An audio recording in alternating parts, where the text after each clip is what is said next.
actually think there would be agreement in this House on that principle, on the principle that we should not be purchasing products made from slave labor.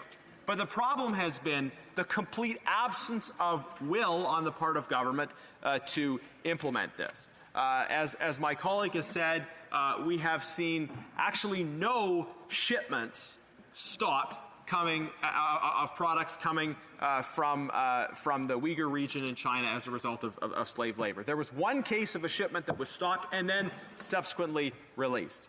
And you compare that level of enforcement to the much stronger levels of enforcement we've seen in the United States and in other countries.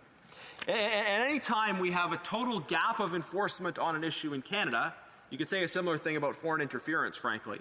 When there's a significant gap in enforcement in Canada, and yet there's high levels of enforcement, shipments being stopped, people being arrested, expelled for spying, etc., in other countries, then you have to ask, well, is this because Canada's not being targeted? Or is this because Canada is not being effective in its enforcement? We shouldn't have a situation, Madam Speaker, where ships containing products made from slave labor are told you can't dock in Seattle, but then the same ships with the same products are docking in Vancouver. I don't think that's in any way morally acceptable.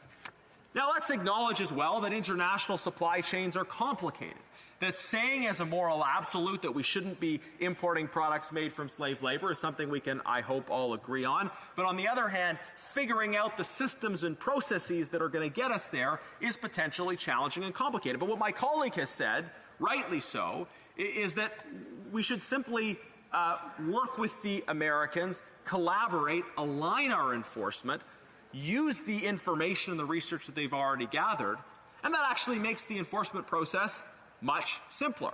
I would like to see us go further than that, actually. I would like to see us gathering together like-minded partners from around the world and saying, can we have a common standard as well as common tools of enforcement to keep out products made from slave labor?